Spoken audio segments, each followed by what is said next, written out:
The key turned smoothly in the lock. I pushed open the door of the house I had bought for my husband, expecting silence. Instead, I heard humming. A woman stood in my kitchen, barefoot, wearing a robe I recognized from our bedroom closet. She was unpacking boxes like she belonged there. My breath caught. She hadn't noticed me yet. Then Tristan appeared from the hallway, freezing mid-step when he saw me. His face drained of color. "Avery," he stammered, "you weren't supposed to be here today." The woman turned, her smile fading as she looked between us. "Baby, who is this?" she asked, confusion replacing her contentment. "Baby." She called my husband baby. My hands went numb, but I didn't drop my purse. I didn't scream. I simply stood there, watching the life I thought I knew shatter into pieces at my feet. This was the house I bought to save our marriage. The space he claimed he desperately needed. And he had filled it with her. I walked back outside into the cold air, my legs moving on autopilot. My hands shook as I gripped my car keys. I sat in the driver's seat, staring at the house through the windscreen. My name is Avery Collins. I am 42 years old. I had been married to Tristan for 16 years. And apparently, I didn't know him at all. I thought buying this house was an act of love. Tristan had seemed so exhausted, so distant.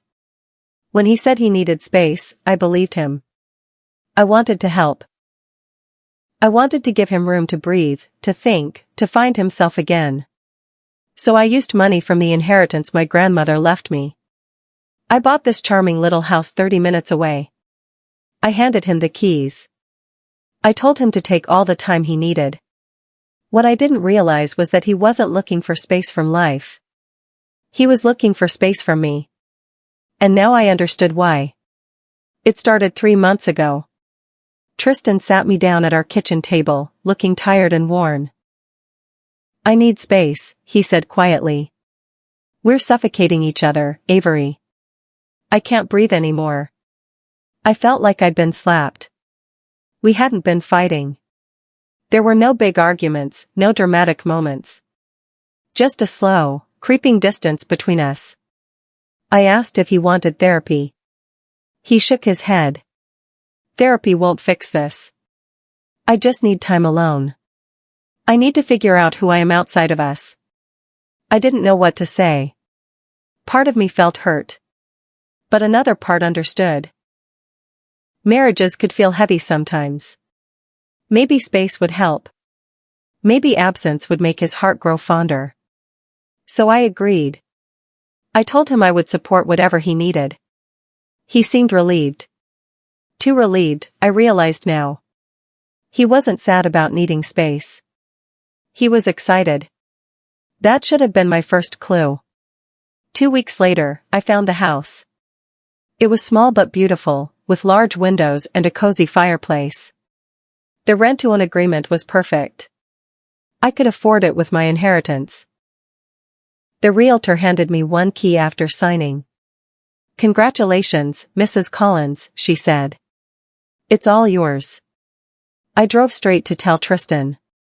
His face lit up in a way I hadn't seen in months. "You bought me a house?" he asked, pulling me into a hug. "Just for me?" I nodded, feeling hopeful for the first time in weeks. "Take all the time you need. Come home when you're ready." He moved in the next day. That fast. He packed 2 suitcases and left with barely a goodbye. I stood in our empty bedroom, telling myself this was temporary. This was healing. This was going to save us. I was so wrong. Tristan never asked whose name was on the deed. He never asked about ownership. He just took the key and ran. The first week, he called every night. By the second week, the calls stopped. I texted him, "How are you settling in?" He replied hours later, "Good. Busy unpacking." I decided to drop by unannounced one afternoon with groceries. When I knocked, he answered the door but didn't invite me inside. "Now's not a good time," he said, blocking the entrance. I could see past him into the living room. There were 2 wine glasses on the coffee table. A blanket I didn't recognize draped over the couch. "Were you having company?" I asked carefully. He shook his head quickly. "Just a friend from work." "Male friend." We were watching the game. But there was no game on. The television was dark. I drove home with a knot in my stomach, telling myself I was imagining things. I was being paranoid. Crazy. But the knot wouldn't go away. A week later, I returned to water the plants I'd left on the porch. The neighbor, an older woman named Mrs. Patterson, waved from her garden. "Oh, hello, dear. Are you the wife?" she called cheerfully. I nodded, forcing a smile. "I am. Just checking on things." She walked closer, wiping dirt from her hands. "Your husband seems so happy." "That lovely blonde woman has been helping him decorate. They were out here yesterday choosing porch furniture." My heart stopped. Blonde woman. Decorating.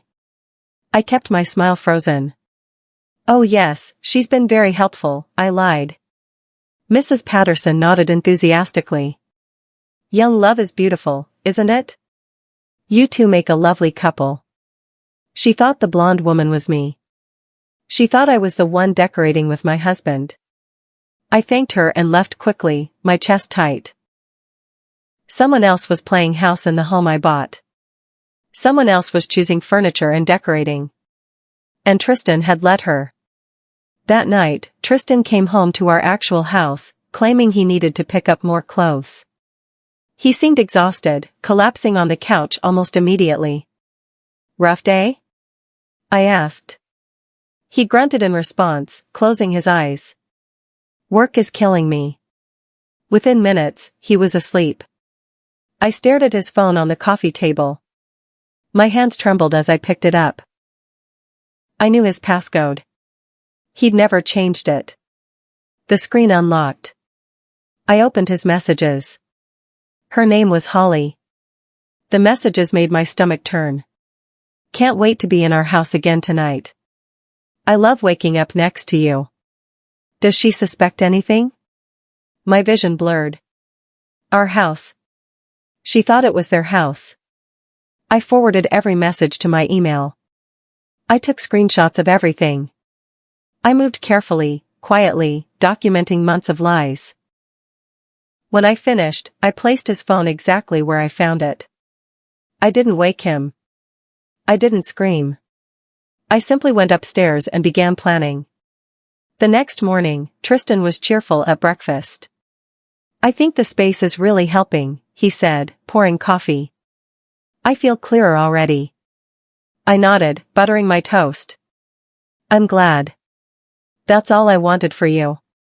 He smiled, the same smile that once made me feel loved. Now it made me feel sick. But I kept my face neutral. I had learned something important from the messages. Holly thought this was their future. Tristan had been lying to her too, telling her we were separated, that divorce was coming. But legally, we were still married. And more importantly, that house was mine. Every brick, every room, every inch of property belonged solely to me. Tristan had no claim to it. Neither did Holly. I just needed to be patient. Let them dig themselves deeper. So when Tristan asked me for $2,000 that afternoon, I smiled sweetly and transferred the money immediately. "What's the money for?" I asked casually, watching the transfer complete on my phone. Tristan didn't meet my eyes. "Renovations. The house needs some work. New paint, fixing the porch, updating the bathroom." I nodded thoughtfully. "Of course. Whatever you need." He seemed surprised by how easy it was. "Really? You don't mind?" I shook my head. "It's your space. Make it comfortable." What he didn't realize was that I wanted the paper trail. Every dollar he asked for was another piece of evidence. Another timestamp. Another breadcrumb leading straight to his betrayal. I kept copies of every transaction, noting what he claimed the money was for. Over the next 3 weeks, he asked for money 4 more times. New furniture. Kitchen supplies. Bedroom updates. I gave him everything he asked for. And I documented everything. Meanwhile, Holly was documenting too, in her own way. She just didn't know how badly that would backfire. Holly's social media was public. I found her profile easily. She posted constantly, sharing every detail of her life. And there, among the photos, was my living room. She'd taken a picture of the freshly painted wall, the exact wall Tristan had asked for money to paint. The caption read, "Love our little nest." Our nest. Her comments were full of heart emojis. Friends congratulating her. Someone asked, "Is this the new place?" She replied, "Yes." Finally moving forward. I stared at the photo for a long time. This wasn't new. This affair had been going on for months, maybe longer. Tristan hadn't asked for space to find himself. He'd asked for space to move his girlfriend into a house bought with my dead grandmother's money. The rage came then, hot and consuming. But I didn't let it control me. Instead, I scheduled a visit. Surprise visit. No warning. No text. Just me, my key, and the truth. I unlocked the door and walked in. Holly was in the kitchen again, this time wearing jeans and a sweater. She looked up, startled. Hello? Can I help you?" Tristan emerged from the bedroom, his face going pale. "Avery, what are you doing here?" Holly's eyes narrowed. "Avery? Who is Avery?" I set my purse down calmly on the counter. "I'm Avery Collins. I own this house." Holly laughed, actually laughed. "No, you don't. This is Tristan's house. He bought it for us." I pulled the deed from my purse and laid it on the counter. "Read it yourself." Holly stepped closer, her smile fading as she scanned the document. Her name wasn't there. Tristan's name wasn't there. Only mine. Avery Collins. Sole owner. She looked at Tristan, confusion turning to anger. "You said this was your house. You said you bought it." Tristan's jaw clenched. "Avery, you're overreacting. This isn't what it looks like." I didn't raise my voice. I simply pointed at the deed. "This document doesn't lie." Holly snatched it from the counter, reading it again as if the words would change. They didn't. Her face went from pink to white. "You lied to me," she whispered to Tristan. "You said you were separated. You said this was our fresh start." Tristan ran his hands through his hair, frustrated. "I was going to tell you, Holly. I just needed more time." She whirled on him. "More time? For what? To keep lying?" I almost felt sorry for her. Almost. But she had been in my house, wearing my robe, sleeping in a bed I'd paid for. I turned to leave, but Holly's voice stopped me. "How long have you two been married?" I looked back. 16 years. Holly's face crumpled. "He told me you were divorced." The lies were unraveling faster than Tristan could manage. I watched him try to salvage the situation, talking fast, making excuses. But neither of us was listening anymore. Tristan tried to grab my arm. "Avery, please. Let's talk about this privately." I pulled away. "You want to talk privately? After you moved your girlfriend into the house I bought you?" He lowered his voice, trying to sound reasonable. "You're overreacting. Holly is just a friend who needed a place to stay." Holly made a strangled sound. "A friend? Are you serious right now?" I watched them implode, their lies eating each other alive. Tristan turned to Holly, his voice sharp. "Can you give us a minute?" She crossed her arms. "No. I want to hear this." He ignored her, focusing on me. "Avery, you've always been so controlling. I needed space from that. I needed to breathe. There it was. The gaslighting. The rewriting of our history to make me the villain. I'd seen this coming. I'd read enough articles, talked to enough divorced friends. This was the playbook. Make her doubt herself. Make her the problem. But I wasn't falling for it. I turned to Holly instead. How long have you two been together? Holly hesitated, glancing at Tristan. 6 months, she admitted quietly. 6 months. Before he asked for space. Before he claimed our marriage was suffocating. Before any of his lies began. Holly's voice cracked. He told me you were controlling. That you didn't understand him. That you made his life miserable. I nodded slowly. And you believed him. She looked down. I thought he was a victim. The truth settled over all of us. Tristan wasn't a victim. He was a manipulator who created narratives to justify his actions. He'd told me he needed space. He'd told Holly I was a monster. He'd told Mrs. Patterson we were decorating together. Different lies for different people, all designed to get what he wanted. I picked up my purse. I'm done here. Holly called after me. Wait. What happens now? I paused at the door. Now? Now I call my lawyer. I walked out of that house with my head high, even though my hands were shaking. Behind me, I could hear them shouting.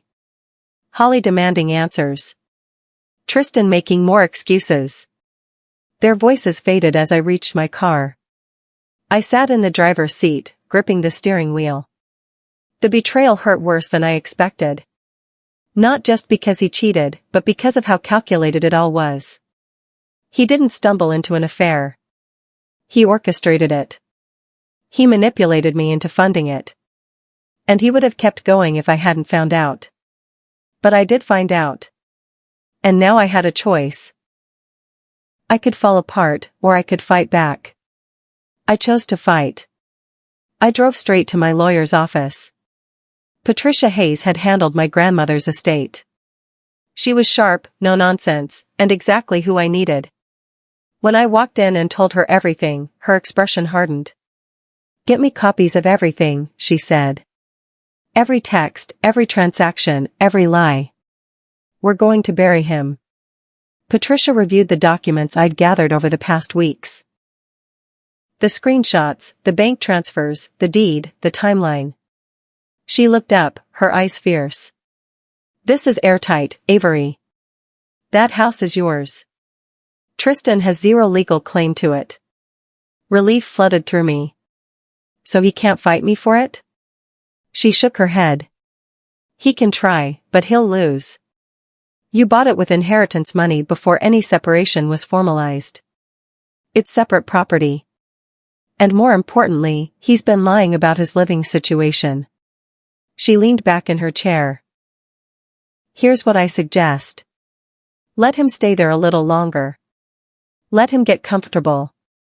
The deeper he digs himself, the worse he looks in court. I frowned. You want me to wait? Patricia smiled. I want you to let him bury himself. Right now, he thinks he's winning. He thinks he's gotten away with it. That arrogance will make him careless. I understood. Patience had always been my strength. I could wait a little longer. Over the next week, I gathered more evidence. I printed every transaction where Tristan requested money. I saved Holly's social media posts, including the ones where she tagged the location of my house. I documented the timeline, when he asked for space, when he moved in, when the affair began. Patricia was right. The more I collected, the worse it looked for him.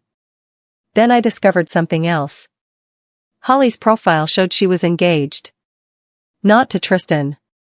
To someone named Marcus. Her relationship status still said engaged even though her recent posts were about Tristan. I dug deeper. Marcus owned a construction company.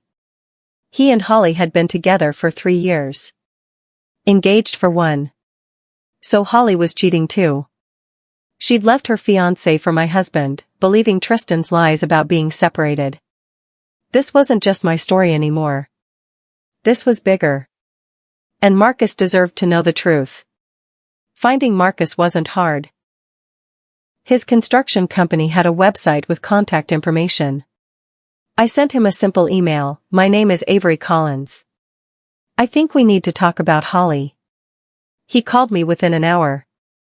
His voice was strained. "What about Holly?" I took a deep breath. "I believe she's involved with my husband. I have proof if you want to see it." Silence. Then, quietly, "Send it." I forwarded everything. The screenshots. The photos. The timeline. 30 minutes later, he called back. "I've been wondering where she's been spending her time," he said, his voice hollow. "She said she was helping a friend move. The same lie Tristan told me." I felt genuinely sorry for Marcus. "I'm so sorry," I said. He let out a bitter laugh. "Me too. What are you going to do?" I paused. "I'm evicting them. The house is mine. He has no right to be there." Marcus was quiet. "Then, can I be there when you do it?" 3 days later, I unlocked the door to my house with Marcus beside me. Tristan was sitting on the couch. Holly was making coffee in the kitchen. They both froze when they saw us. "What is this?" Tristan demanded, standing. Marcus stepped forward, his face hard. "This is the truth." He threw printed screenshots onto the coffee table. Messages between Tristan and Holly. Photos from Holly's social media. The timeline of lies. Holly's hands flew to her mouth. "Marcus, I can explain." But he wasn't interested in explanations. "You told me you were helping a friend. You told me you needed space to think about us." He gestured around the room. "This is what you needed space for?" Tristan tried to intervene. "This is private property. You need to leave." I laughed then, cold and sharp. "Private property? This is my house, Tristan. Mine. And you're the one who needs to leave." I pulled out the eviction notice Patricia had prepared. "You have 14 days. Tristan's face went red. "You can't evict me. This is my home." I handed him the notice calmly. "Read it. 14 days. After that, the sheriff removes you." He stared at the paper, his hands shaking. "Avery, please. We can work this out." But I was done negotiating. "You wanted space, Tristan. Now you'll have plenty of it." Holly was crying now, mascara running down her face. Marcus stood by the door, arms crossed. "I'm done, Holly. We're done." She tried to reach for him. "Please, Marcus. I made a mistake." He shook his head. "No. You made a choice. Multiple choices. And I'm making mine." Tristan tried one more time. "Avery, 16 years of marriage. That has to count for something." I looked at him, this man I'd loved and trusted. "It did count. Until you decided it didn't." I walked out. Marcus followed. Behind us, we could hear them fighting, blaming each other. Their perfect little fantasy was crumbling, just like my marriage had. But at least I was walking away with my dignity intact. 2 days later, Tristan showed up at our real house. The one we'd shared for years. He had flowers and a desperate expression. "Avery, please. Let's talk." I stood in the doorway, blocking his entrance. "There's nothing to talk about." He held out the flowers. "I made a mistake. A terrible mistake. But we can fix this." I didn't take them. "You didn't make a mistake, Tristan. You made 100 small choices that led to betrayal. You chose to lie. You chose to move her in. You chose to use my money to build a life with someone else." His shoulders sagged. I wasn't thinking clearly. I was confused. I shook my head. No. You were calculated. You asked for space so you could move your girlfriend into a house I bought.